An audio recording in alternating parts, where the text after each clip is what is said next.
to the Form and Function Salon podcast, pod number 6. I am your host, Benjamin J. And I think that this is going to be a good one today, guys. Not that I think that any of them are bad, but I think that this will be good. So I have been loving your feedback. Your messages are awesome. It's sort of the empowerment that keeps us going, you know, because when you're putting stuff out, you're hoping that it's connecting with an audience and that people are getting value out of it. So it's awesome to hear from you.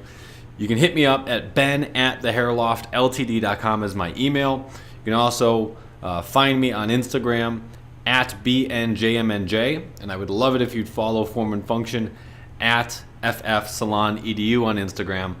But this one, I think, is really going to connect with some of our musically inspired listeners. So I want you to think about, what is your favorite album? Not your favorite song, not your favorite hook, but what is your favorite overall album? All right? If we were to talk about music distribution for a little bit, over the years and the generations that professional music has been, being put out, the distribution has changed completely. Not to go into enormous economics of music distribution, but obviously we used to have records. Those got turned into albums. Then they got cut from albums to singles, singles to tracks, and then now those tracks are simply streams. And so the music world has changed a lot. But when you think about that best album, whatever it was, I'm guessing that that best album in your mind is something that is composed from track 1 to the final track as one complete thought, right? There's a cohesive story, there's a sound that goes well together, there's a great flow to the whole piece. Maybe the entire album tells one great story. I think, I'm a fan of Kanye's music, and I think one of his best albums is 808s and Heartbreak. Not because there's like a great song on there or like there's one thing that stands out. There's a couple of songs that, were his big hits, but the entire album is composed over one feeling, one concept and idea. And so how do we relay this idea into the salon? And this is where design is something that has always inspired me, whether we're talking about music or building or whatever, but the idea of coming up with something and then making it a reality. And so if we think about the design of an album, how can we design a service album, right, with that concept, the flow? How does everything work together? See, most salons, I would say, are playing the same album. They're trying to play the same album, the same playlist, right? We've got from the moment the guest walks in to the moment they walk out, almost every salon has a very, very similar service album. They play the same playlist. So how do we make sure that our playlist has good flow and isn't just one track or one song was really good? So thinking about your playlist, right? As soon as the client walks in, the first thing that they are going to get is their greeting.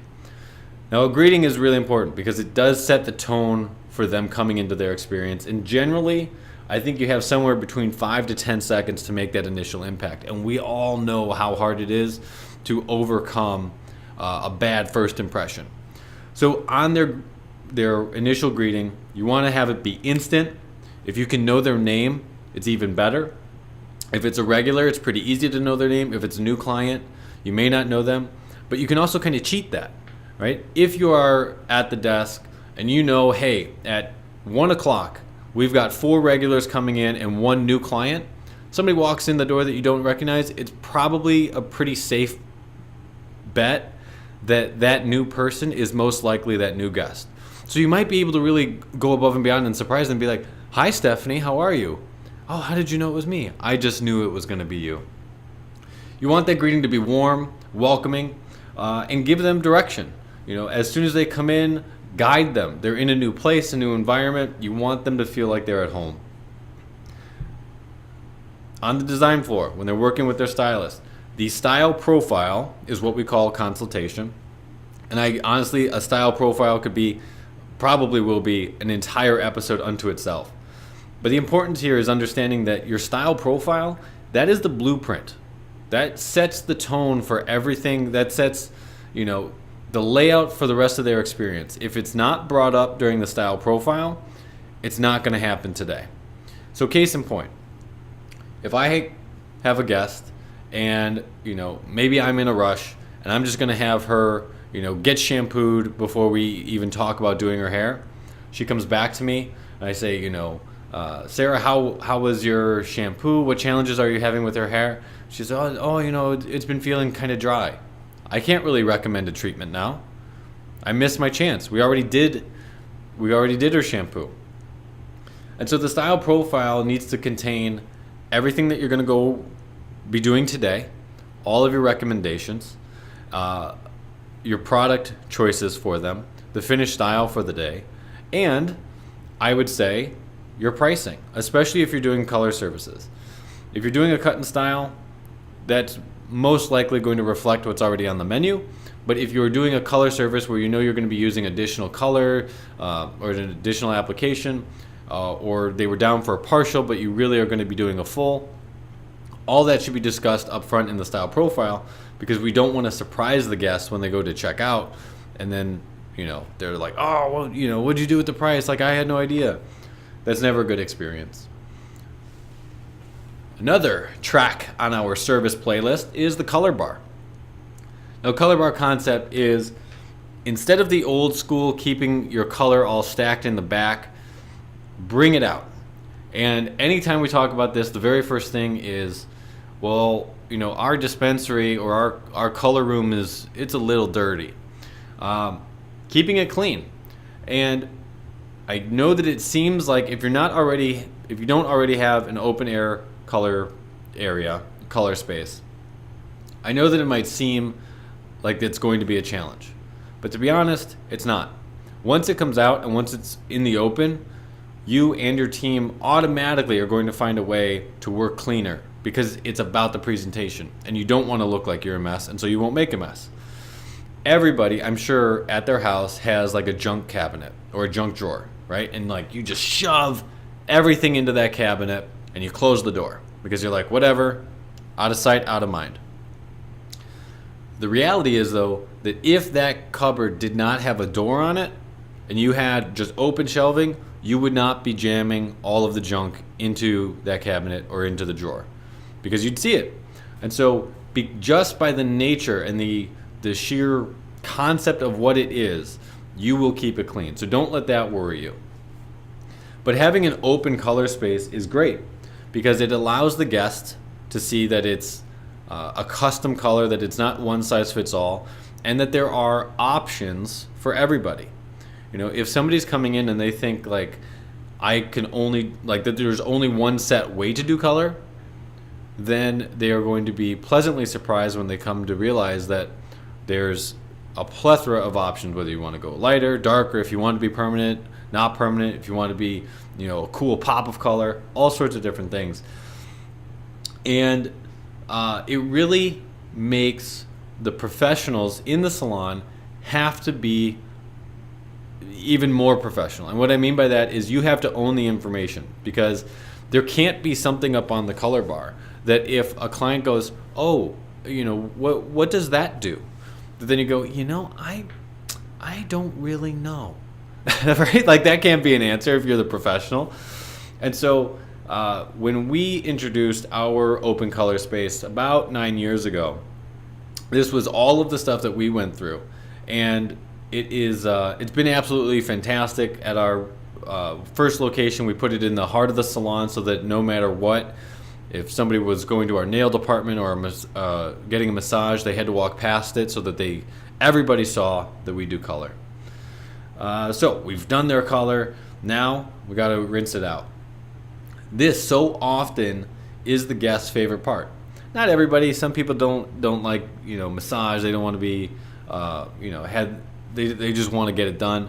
But if you ask a lot of people, I think the vast majority of people feel that the wash house and getting their shampoo is their favorite part of their salon experience. And so if that's the case, we need to ensure that this is going to be a great experience for them. The key here, and the key to most things, is consistency. When they come in, do they get a consistent experience? And that could be the amount of time, right? Well, this time it was 5 minutes in the wash house. Well, the next time it was only 2 minutes in the wash house. So they feel like they got the short shrift. We, oftentimes, if us as professionals, if we get behind or get a little busy, you might like try and rush through the shampoo a little bit, or you try and make up time somewhere. But that's really not a great idea. Trying to short shrift them on their favorite part of the experience, well, that's probably the worst place to try and cut out time if it's their favorite. Another aspect to consistency is not just the amount of time, but the feeling of it. Was this a similar pressure to last time? Was this a similar routine to last time? And that's where I would really encourage you to set a shampoo routine. Having a shampoo system so that you can do it time and time again. And now if you are in an environment where you're working with a protege or an assistant, having a shampoo system also allows you to train everybody to do the shampoo that way.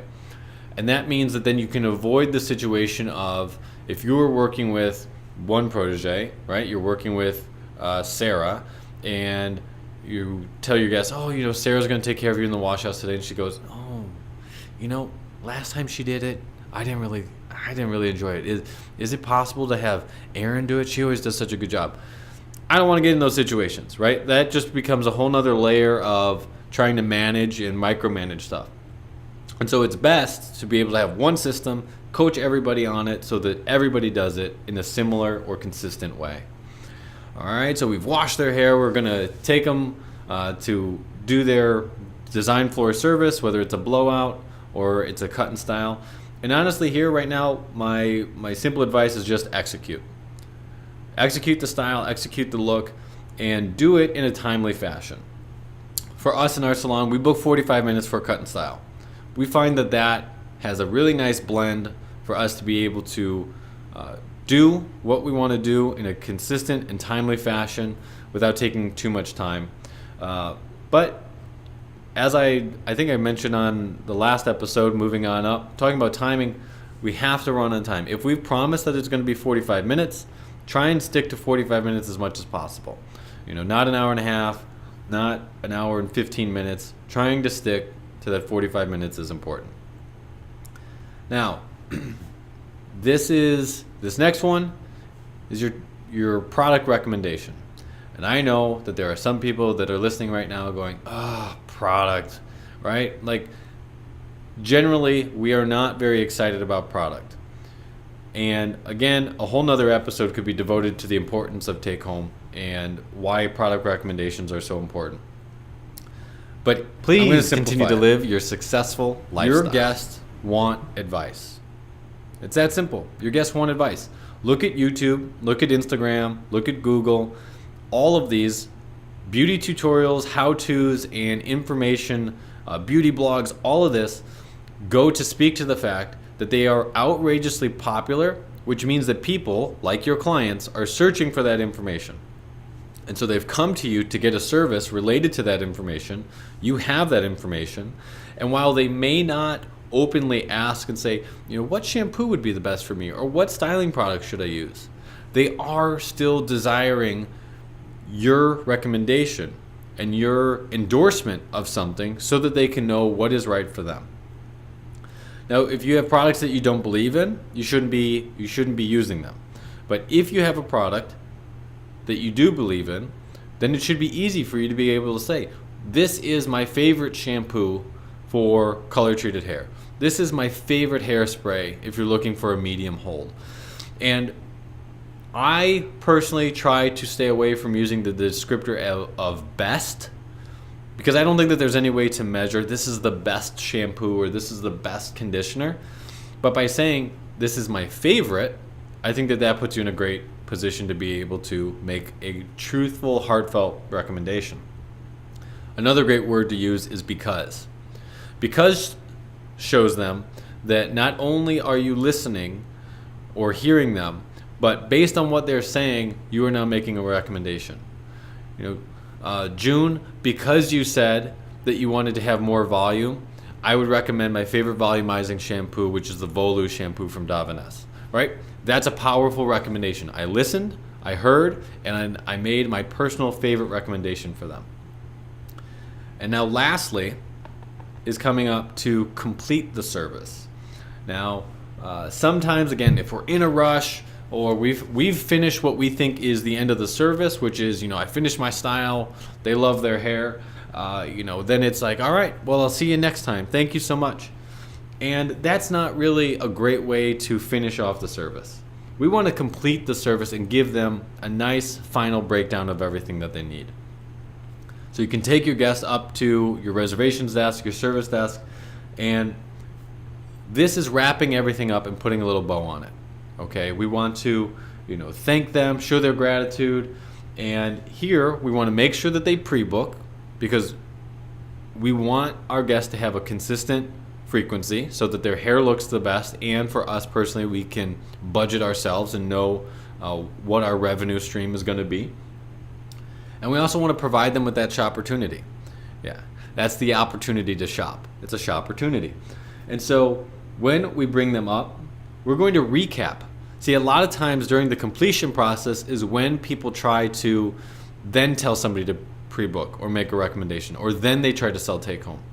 The reality is that all of the sales and all of the recommendations really happened up in the style profile. The style profile was when you said, on your next visit, we'll probably need to do color. On your next visit, it's going to be about 6 weeks from today, and we're going to use these products to create the look that you want to create. The completion of the service is really your recapping. Okay, so if I take my guest up, I can say, Kylie, this is my guest. We said that we wanted to book her in 6 weeks on a Saturday. And then also, these were the products that I recommended. And you can even tell the guest, just to recap here, this was a shampoo and conditioner that we used in the wash house today because you said you wanted to hydrate your hair. You were saying it felt a little dry. And then this was the volume spray that we used to create that look. I wouldn't really recommending more than 3 products because I think that people can get overwhelmed at that point. But that gives you your playlist, your greeting, your style profile, the color bar, your wash house, your design floor, whatever products you're going to recommend, and then completing the service. And so here's the thing is, just like music, there is no one-hit wonder that really creates like a long-lasting career. There's no one track on that service playlist that is going to be the thing that gets somebody to come or keeps them. But there is one track that, if it's done really poorly, is going to push people away. And that's why I think it's important to understand the flow of your service from the moment they come in to the moment that they're done with you. You might have a great design floor. You may execute that haircut, fantastically. It could be the best haircut that they ever got. But if they had a really lousy greeting and they don't feel welcome, they're probably not going to want to come back. But at the same time, only having a great greeting and then having a lousy design floor or color bar experience, well, obviously they're not going to come back for that either. And so really understanding the flow and understanding from track 1 to track 8 that you want the whole thing to flow together, I think is really important. So this one is a little different. I would love to hear from you just simply what is your favorite album? What is your favorite album that you've listened to and what do you like about it? So you can send me that feedback to ben@thehairloftltd.com. If you haven't yet, please subscribe. I looked at our numbers and we've got some people that are lurking in the woods that they haven't subscribed yet. So please do so. It does help us with discoverability. And if you would be so kind as to leave us a 5-star review on your platform of choice, it will help us get to more stylists and more salon professionals, and so that we can continue to elevate the industry. And until the next episode,